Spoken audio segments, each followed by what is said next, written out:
వాక్యం అనే నీళ్లు దేవుడు ఇస్తున్నాడు. దాని ద్వారాగానే కదా సమరయ స్త్రీ రక్షింపబడినది. ఆ మధ్యాహ్నం వేళ ఆమె ఏంటంటే సమరయంలో ఆమె మంచిది కాదు కాబట్టి, మనుషులుగా రాకూడదు కాబట్టి ఆ నీళ్ళ దగ్గరికి, ఆ బావి దగ్గరికి ఆ వేళ వచ్చింది. దేవుడు కూడా అదే టయాన్ని ఎందుకని రావాలి? ఆమెను రక్షించాలి కాబట్టి, ఆమె స్వస్థత పొందాలి కాబట్టి ఆ టయాన్ని వచ్చింది. కానీ ఆ టయాన్ని ఎవరు కూడా బావి దగ్గరికి వెళ్ళరు.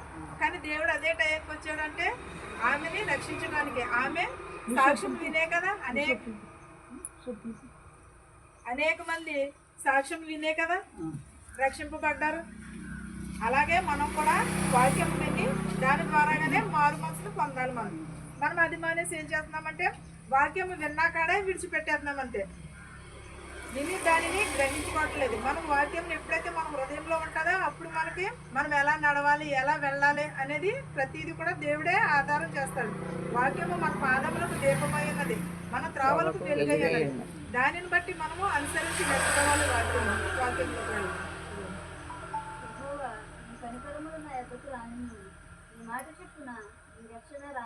యెహోవా కనికరము నా యొద్దకు రానిమ్మన్న, నీ మాట చొప్పున రక్షణ నాకు ఇమ్ము అని అన్నాడు. దేవుని మాట వినే కదా సమరయ స్త్రీ ఎలా అయితే రక్షింపబడ్డదో, మనము కూడా యెహోవాను కనికరమును ఆయన దయను కూడా పొందుకుని మనము రక్షణ పొందాలి. రక్షణ లేని జీవితం పరలోక రాజ్యంలో చేరుతుందా?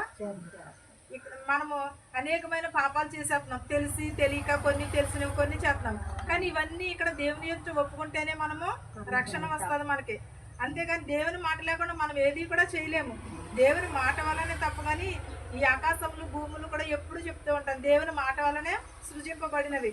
ఆయన మాట వల్లనే మనము ఇలాగ నిలబడి ఉన్నాము.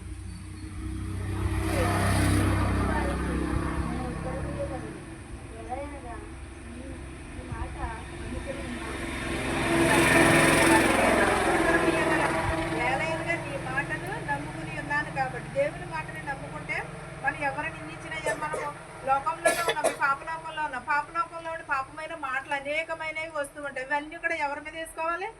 దేవుని మీద వేసుకోవాలి. దేవుని మాట నమ్ముకుంటే దేవుడే మనకి దారిని సరళం చేస్తానని అంటున్నాడు. దేవుని మాటకి మనము లోబడి ఉండాలి. దేవుడు ఉత్తరం ఇస్తానంటున్నాడు. అప్పుడు ఏమనగా ఎలా అనగా నీ మాట నమ్ముకుని ఉన్నాను అని అన్నాడు. దేవుని మాట నమ్ముకుని ఉంటే, ఈ దావీదు గారి అనుభవంతో రాశాడు ఈ కీర్తనలు అంతా కూడా. 119 కీర్తనలు ఎంతనంటే 175 కీర్తనలు ఎన్నో ఉన్నాయి.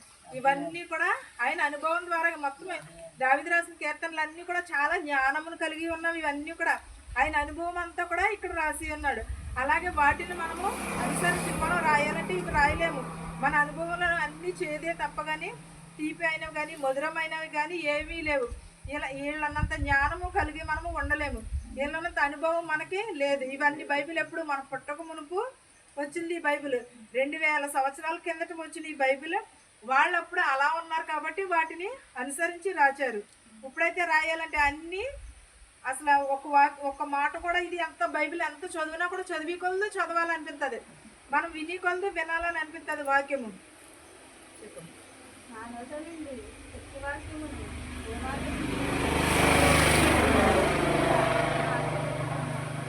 నుండి సత్యవాక్యములు ఏ మాత్రం కూడా తీసివేయకము, నా విధులను మీద నా ఆశ నిలిపి ఉన్నాను. అంటే మన నోట నుండి వాక్యం ఎప్పుడు మన హృదయంలో ప్రార్థన ఉండాలి.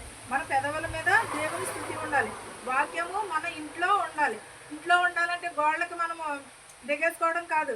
మనం ఇంట్లో చదువుకుంటూ ఉండాలి. వాక్యాన్ని సత్యాన్ని అనుసరించి నడుచుకోమన్నాడు. సత్యముని ఎప్పుడు కూడా ఎక్కడ ఉంటుంది? మన హృదయంలో ఉంటుంది. మనం అనుకుంటాం ఏంటంటే నేను మాట్లాడిందే నిజం అనుకుంటాం. కానీ ఇక్కడ అది కాదు. దేవుని వాక్యమే సత్యమైన వాక్యము. ఆయన న్యాయ విధులే మన ఆశలను నిలిపి ఉన్నాయి. నిరంతరము నీ ధర్మశాస్త్రమును అనుసరించదు, నేను నిత్యము దానిని అనుసరించదు. న్యాయ విధులు నిరంతరము కూడా ధర్మశాస్త్రమును అనుసరించదు, నేను నిత్యము కూడా దానిని అనుసరించేదని అన్నాడు. నిత్యము కూడా ధర్మశాస్త్రమును అనుసరించి వారు ఏమై ఉంటారు? ధన్యులై ఉంటారని అన్నాడు. నిత్యమును కూడా మన ధర్మశాస్త్రమును అనుసరించి నడుచుకున్నప్పుడు మనకు ఏముంటుంది? సత్యమే వస్తుందని అన్నాడు. నిత్యము కూడా దానిని అనుసరించమన్నాడు. దేవుని ఉపదేశముల కొరకు వెతకమని అన్నాడు. నిర్భయము లేకోకుండా నడుచుకోమని అన్నాడు. రాజులు కానీ ధనుకులు కానీ ఎవరైనా సరే ధర్మశాస్త్రమును అనుసరించి నడుచుకున్న వాళ్ళే. ప్రతి ఒక్కరు సొలొమోను రాజు కానీ, దావీదు రాజు కానీ, లేకపోతే యెషయా కానీ, ఇర్మియా కానీ, ఏలియా కానీ అందరూ కూడా ధర్మశాస్త్రం అనుసరించి నడుచుకున్న వాళ్ళే ప్రవక్తలు అందరూ కూడా, అందుకనే వాళ్ళు అంత గొప్ప వాళ్ళు అయ్యారు. మనం దేవుని వాక్యంకి లోబడడం గురించి మనము ఇలా ఉండిపోయాము. అంతేగాని దేవుని వాక్యం కానీ ధర్మశాస్త్రమును కానీ లోబడిన వారు ఆశీర్వదింపబడ్డారు, కానీ ఆశీర్వాదములు కూడా పొందుకున్నారు. వాళ్ళు కూడా అభివృద్ధిలోకి కూడా వచ్చి ఉన్నారు.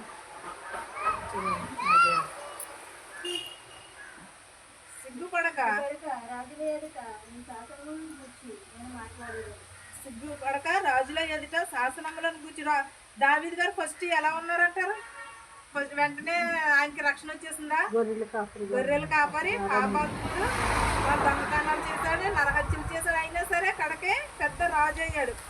అంటే ఎన్ని దేశాలకి రాజు అయ్యాడు? 6-7 దేశాలకి రాజు అయ్యాడు. అలాంటి జ్ఞానము కలిగిన మొదట మనము కూడా ఎవరము కూడా పుడుతూ కూడా మనము కూడా నీతిమంతులు కాదంటే దానిని బట్టి అలా నడుచుకుని మనము దేవుని శాసనములను గైకుని దానిని బట్టి దేవుని ఆజ్ఞలను గైకున్నప్పుడే మనకి మెయిన్ ఏంటంటే మనకి వాక్యమే మనం ఎలా నడపాలనేది చూపిస్తుంది దారి. మనం ఈ లోకపు మనం అనుకుంటాం నేను వేసుకున్న దారి లేకపోతే గవర్నమెంట్ వేసేసింది ఈ రోడ్లో అనుకుంటాం, కానీ దేవుడు ఆజ్ఞ లేకుండా ఇది ఏది కూడా జరిగేది కాదు. ఏదైనా సరే దేవుడు ఆజ్ఞను బట్టే. అందుకనే మనము వాక్యంనే మనం ఎప్పుడు కూడా అనుసరించి నడుచుకోవాలి.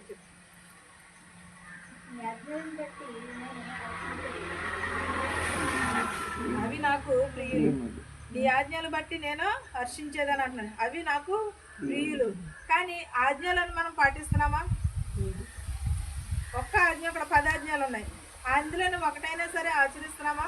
ఒకటి ఆచరిస్తున్నాం. ఏంటంటే నిన్ను వల్లే నీకు పొరుగువారిని ప్రేమించమనేది అసలు ఎవరు కూడా పాటించలేదు. విగ్రహారాధన చేయకూడదు అనేది ఒక్కటే పాటించడం. ఎందుకంటే విగ్రహారాధన చెయ్యం కాబట్టి 10 ఆజ్ఞల్లో అదొక్కటి మాత్రమే. నరహత్య చేయకూడదు అన్న. నరహత్యలంటే చెయ్యము, ఎందుకంటే మనకు కూడా భయమే. ఏదో ఎక్కడో జరుగుతున్నాయి తప్పకుండా అనుకోకుండానో మొత్తం మీద ఆవేశం మీద ఎలా జరుగుతున్నాయి. కానీ ఈ ఆజ్ఞల్లో ఈ 2 మాత్రము మన క్రైస్తవులో పాటించేది ఇదే. కనమ ఏవి కూడా పాటించలేము కూడా ఇవన్నీ కూడా. ఎందుకంటే ఈ లోకంలో ఉన్నంతసేపు గమ్ముని ఏదో ఒక మాట తోడతాము, లేకపోతే ఏదో ఒకటి అంటాము, కోప్పడతాము, ఏదో ఒకటి చేస్తాము. కానీ ఈ 2 కూడా మన క్రైస్తవులకి ఎవరికి కూడా రాదు.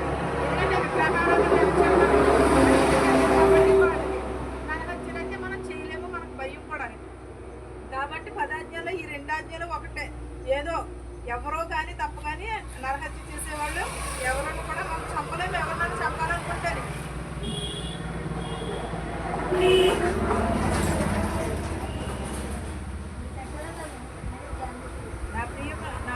నాకు ప్రియముగా నన్న నీ ఆజ్ఞలను నా చేతులు ఎత్తేదాను, నీ కట్టడలను నేను ధ్యానించేదాను.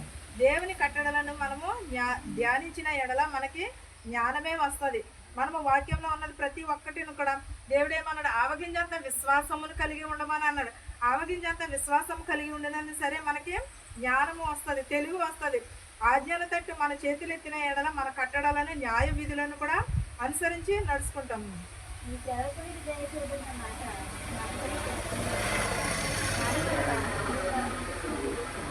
సేవకుడు చెప్పినది వింటే ఏమొస్తుంది? మనకి జ్ఞానము వస్తుంది. నేను చెప్పిన వాక్యం మన హృదయాలలో ఉన్నాం కదా, అలాగే మనకు కూడా కొంచెం కాకపోతే కొంచెం జ్ఞానమైన వచ్చింది కదా, కొంచెం కాకపోతే కొంచెమైనా సరే నేర్చుకున్నాం మనం. అలాగే సేవకుడు చేసిన బోధ కానీ మంచి ఎవరు చెప్పినా సరే వినాలి. పెద్దవారు చెప్పినా చిన్నవారు చెప్పినా సరే మంచి అనేది ఎవరమైనా సరే మన హృదయాలలో నాటుకోవాలి. సేవకునికి దయచేయబడిన మాట జ్ఞాపకము చేసుకుని ఉన్నాము. దానివల్లనే నీవు నాకు నిరీక్షణ పుట్టించి ఉన్నావన. నిరీక్షణ కలిగి యోబు వలె మనము యోబు బైబిల్ అంతట్లోని కూడా యోబు వలె ఎవరున్నారు? ఎవరు లేరు కూడా. యోబు అంత నిరీక్షణ, చేతులు పురుగులు పట్టేసిన, భార్య వదిలేసిన, స్నేహితులు వదిలేసినా సరే అయినా సరే యోబు ఏం చేశాడు? నిరీక్షణను మాత్రం కోల్పోలేదు. అన్నిటిని పోయినా సరే దేవుడే ఇచ్చాడు, దేవుడే తీసుకున్నాడు అన్నాడు, కానీ దేవుని కూడా గుర్తించలేదు. కనీసం నిరీక్షణను కూడా కోల్పోలేదు. మనం కూడా అలాంటి నిరీక్షణనే కలిగి ఉండాలి.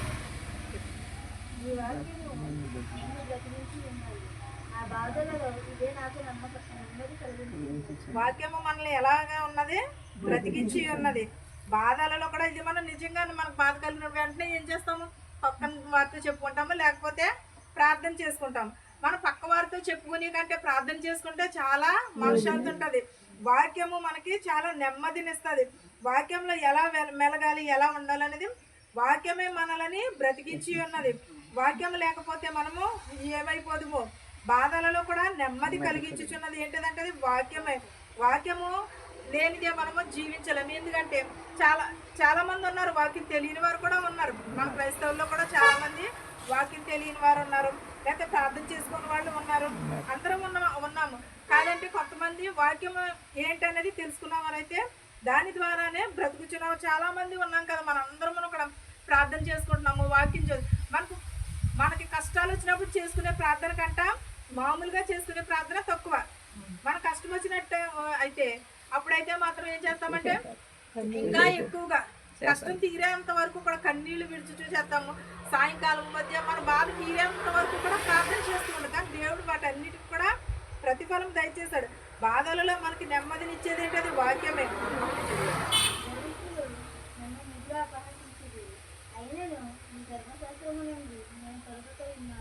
గర్విష్ఠులు ఎలా ఉన్నారో మిగుల అపహసించుచున్నారు. ఆయనను కూడా ధర్మశాస్త్రము నుండి నేను తొలగక ఉన్నానని. గర్వము దేనికి నాశనము? గర్వము దేనికి నడుస్తుంది? నాశనానికి ముందు గర్వమే నడుస్తుంది. మన నాశనం మనం కొద్దించుకున్నాం అనుకో, దానికి గర్వమే ముందు ఉంటుంది. మనం ఎప్పుడైతే మనం విర్రవీగుతామో అప్పుడు దేవుడు అణిచివేస్తాడు. తగ్గించబడివారు హెచ్చింపబడివారు తగ్గింపబడునని. మనం ఎంతైనా సరే తగ్గించుకుంటేనే మనము హెచ్చింపబడతాము. మనం తగ్గించుకోకుండా మనము గర్వానికి కానీ లేకపోతే నాకేంటి నన్ను ఎవరు ఏం చేస్తారని అనుకుంటే ఎప్పుడు కూడా దాన్ని నుంచే మనల్ని దేవుడు అణిచివేస్తానని అంటున్నాడు.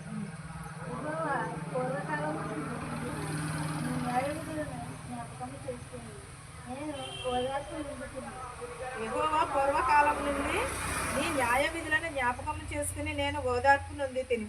అంటే మనం మన పితరులు చేసిన దాన్ని ఇవన్నీ కూడా నెమర వేసుకుంటూ ఉంటాం కదా. మనము నెమర వేసుకుని దాన్ని ఏం చేద్దాం, మనం ఒకవేళ మనం కాబట్టి మన తోటి సహోదరులు కూడా ఏమంటారు, మీ తాత చిన్నప్పుడు ఎలా ఉండేవాడు, నీకు ఇలా ఉండేవాడు, నీ టైపే ఉండేవాడు అని అంటూ ఉంటారు కదా.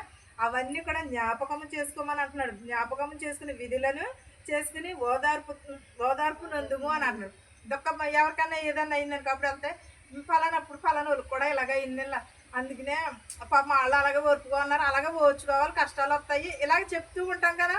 అలాంటి ఓదార్పును మనము మన సహోదరులకు ఇవ్వాలి. యెహోవా పూర్వకాలం నుండి ఉండిన న్యాయ విధులను జ్ఞాపకం చేసుకోమని అంటున్నాడు. ఓదార్పు నొందమని అంటున్నాడు. మనకు ఎవరికైనా కష్టం వచ్చిందనుకో వెళ్ళి ఏం చేయాలంటే ఓదార్పు మాటలు మాట్లాడాలి, ప్రార్థన చేసి రావాలి. దేవుడు అప్పుడు వాళ్ళ కుటుంబంలో ఆశీర్వదిస్తాడు, ప్రార్థన చేసినందుకు మనల్ని కూడా ఆశీర్వదిస్తాడు. పెద్దలను పిలిపించి ప్రార్థన చేసుకోవాలి. మన పెద్దలు కదా, ఎవరి పెద్దలైనా సరే ప్రార్థన చేసేవాళ్ళు లేరు ఇప్పుడు. ఎందుకంటే మగవాళ్ళు కాబట్టి గొమ్మనాలకే సిగ్గు. ఆడవాళ్ళు మటుకు మనం ఇంట్లో చేసుకునే దానికో ఏదో 2 మాటలైనా వెళ్ళి ప్రార్థన చేసుకుని వస్తాము. అలాంటి జీవితంలో కలిగి ఉండమని అంటున్నాడు దేవుడు.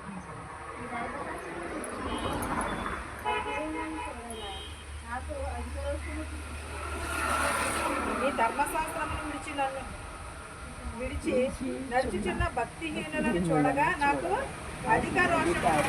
మనం కూడా అంతే కదా, ప్రార్థనకి రాలేదనుకో ఏమంటాము, ఏమో ప్రార్థనకి రాలేదా, ఇంటికాడ కూర్చునే ఉన్నావా, రావచ్చు కదా, కాసేపు ప్రార్థనలో కూర్చుంటే కొన్ని వాక్యాలు వింటాం కదా అని అంటూ ఉంటాం. వాళ్ళు ఒకవేళ లేదని అన్నారు, మనకు కూడా అలాగే కోపం వస్తుంది కదా. భక్తిహీనులు చూడగా అధిక రోషం సృష్టించుచున్నది అన్నాడు. భక్తిహీనులు అలాగే దేవుని సన్నిధిలోకి రాకోకుండానే కూర్చుంటారు.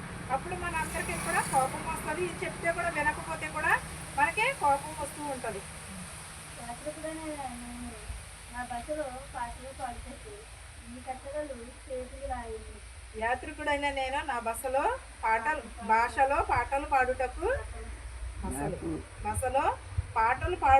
నీ కట్టడలను హేతువులాయను. మనం పాటలు దేవుని కీర్తనలతో తంబులతో నాట్యమని అన్నాడు. దేవుని ఆరాధించడంలో మనం ఎప్పుడు కూడా వెనుదీయకూడదు. ఎందుకంటే దేవుని లేకపోతే సృష్టి లేదు, మనము లేము.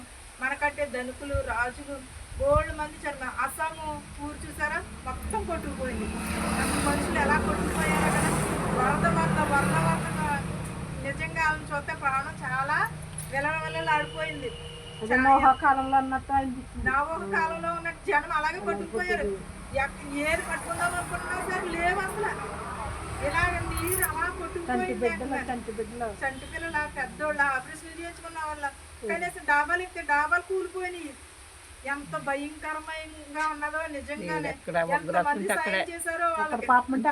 అక్కడ నశించిపోతుంది. ఒకసారి విజయవాడ కూడా అలాగే అయిపోయింది కదా, ఎక్కడ ఏదుంటే అలాగే కొట్టుకుంది. దేవుడు రాకడికి ఇవే సూచనలు. దేవుడు రాకడ సమీపంలో ఉన్నది. మనం సిద్ధపాటును కలిగి ఉండాలి. మన కోసం దేవుడు వెళ్ళాడు, కానీ మనం మార్గం ఇక్కడ సిద్ధపాటు చేసుకోవాలి. అది మానేసి ఏం చేస్తాం, విగ్రహాల ఆరాధనకి ఈ లోకంలోనే చూద్దాం తప్ప, కానీ దేవుడు వస్తాడు ఏంటి వస్తాడని అందరికీ తెలుసు.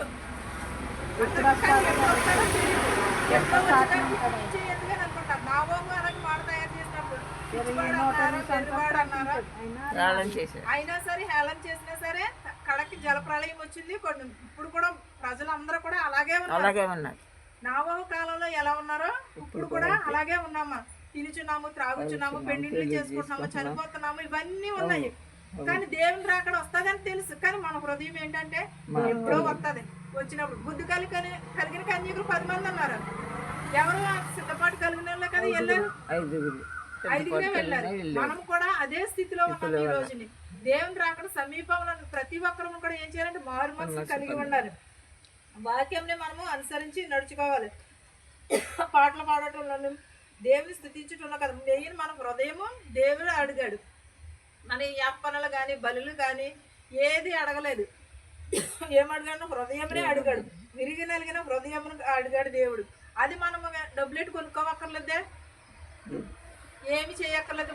మారు మనసు ఉంటే కొంతమంది అడిగాను. యెహోవా రాత్రి వేళ నీ నామము స్మరణ చేయుచున్నాను, నీ ధర్మశాస్త్రం అనుసరించి నడుచుకుని ఉన్నాను. రాత్రి వేళ మనము పడుకునేటప్పుడు కానీ లేచినప్పుడు కానీ ప్రార్థన చేసుకుంటాం కదా. దావీదు గారు కూడా గొర్రెలు కాపం దగ్గరగా ఉన్నప్పుడు కూడా దేవుడు అలాగే ప్రార్థించాడు. నిత్యములు కూడా యవనస్తుడైనప్పటి నుంచి కూడా ఆయన గిటార్ వాయించుచు ఈ పాటలు రాశాడు. ఇవన్నీ కూడా నాట్యంతోను తంబురతోను ఆయన దేవుని స్తుతించాడు. మనం కూడా అలాంటి స్థితిని కలిగి ఉండాలి. మనం కూడా అలాంటి భక్తిని కలిగి ఉండాలి. హన్నా ప్రార్థన చేయగా బిడ్డలు కనుక్కున్నది. మనం కూడా స్త్రీ ప్రార్థించగా కూడా అనేకమైన రాజ్యాలే కట్టబడి ఉన్నది, అనేకమైన దేశాలే బాగుపడి ఉన్నాయి. మన స్త్రీలందరూ కూడా ప్రార్థన చేస్తే రోధించే స్త్రీలుగా ఉండాలి, కానీ మనము మన తిరుగులేవారుగా వేధించే స్త్రీలుగా ఉండకూడదు. రోదనతో కలిగిన వేదనతో కలిగిన స్త్రీల వలె ఉండాలి. మనము ఐక్యత కలిగి దేవుని ప్రార్థిస్తే మనకి సాధ్యం కానిదంటూ ఏదీ లేదు. అనేకమైన భక్తులను అనేకమైన స్త్రీలు ఉన్నారు. అందరూ కూడా ప్రార్థన చేస్తేనే స్వస్థత కలిగి ఉన్నారు. ప్రార్థన లేని జీవితంలో నీరు లేని మొక్క లాంటిది, నీరు లేని చెరువు లాంటిది. కానీ మనం ఏం చేయాలంటే ప్రార్థనా జీవితం కలిగి ఉండాలి. మన స్థుతి ఎప్పుడు కూడా పెదవుల మీద ఉండాలి. మన హృదయంలో వాక్యం ఉండాలి. వాక్యమే మనకి దీపమై ఉన్నది. ఎప్పుడూ కూడా వాక్యంను విడిచిపెట్టకూడదు. వాక్యంను విడిచిపెడితే మనము చచ్చిన వారితోటే సమానం. వాక్యంని అనుసరించి నడుచుకోవాలి. ఈ వాక్యము మనందరికీ తోడయ్యుండును గాక.